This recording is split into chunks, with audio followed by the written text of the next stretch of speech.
Le but de cette vidéo, c'est que tu comprennes qu'est-ce que c'est qu'une transformation isobar en thermodynamique. Comme ça, tu pourras l'expliquer à tous tes êtres chers et accessoirement déchirer tes examens. Dans l'ordre, on va faire définition, travail, énergie interne, chaleur, entropie et états finaux. C'est parti!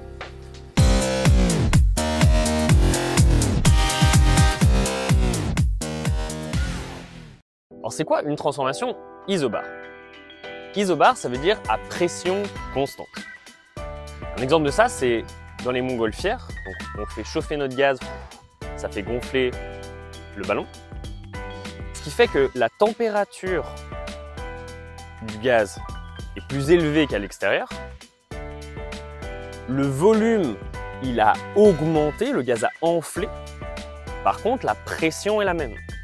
Parce qu'il n'y a pas de barrière entre l'extérieur et l'intérieur, vu que en bas du ballon, c'est ouvert. Ce qui fait que la pression reste la même.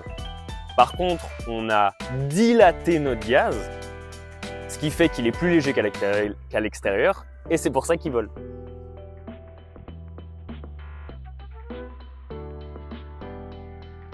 Comment est-ce qu'on fait pour calculer le travail dans la transformation isobar?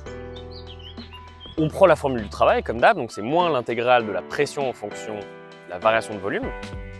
Là, la pression elle est constante, donc tu la prends, hop, tu la passes devant l'intégrale.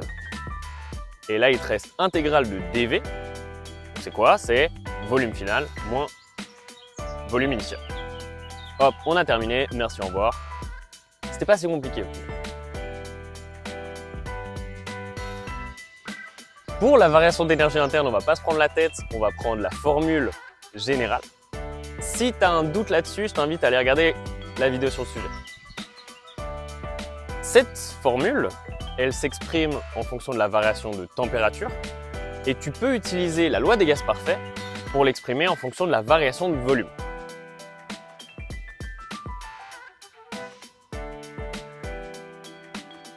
La chaleur, comment est-ce qu'on fait pour la calculer pour la transformation isobar?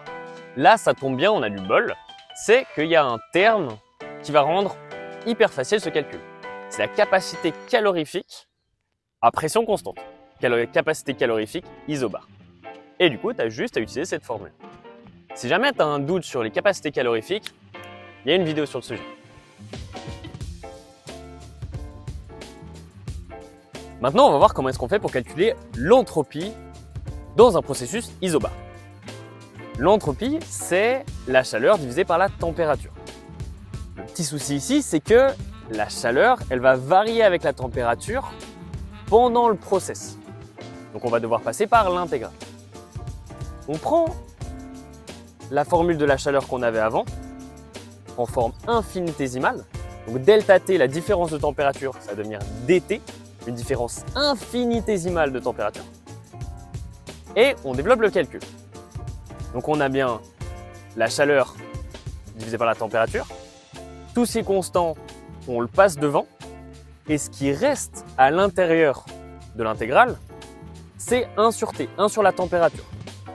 La primitive de 1 sur T, c'est ln de T. Et c'est pour ça qu'on arrive à ce résultat pour l'entropie.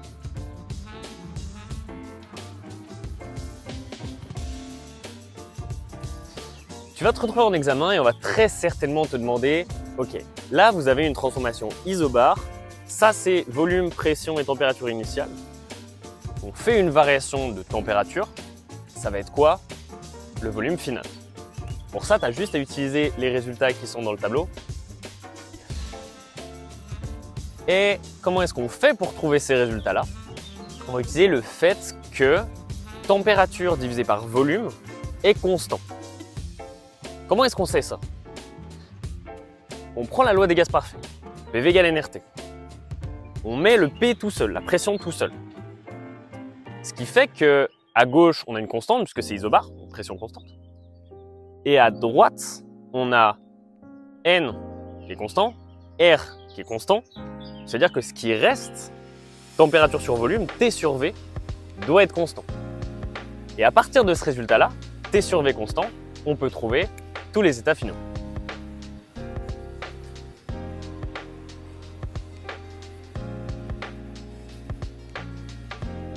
Voilà, maintenant tu connais la base sur les transformations isobars en thermodynamique. Si tu as une question, s'il y a quelque chose qui n'est pas clair, n'hésite pas à le mettre dans les commentaires. Et on en parle, on en discute ensemble. Sinon, je te souhaite beaucoup de courage dans tes études. Prends une bonne minute, je te mets le petit chrono là pour relire toutes ces formules, idéalement les noter d'une façon que toi tu comprends pour que ça te reste. À bientôt!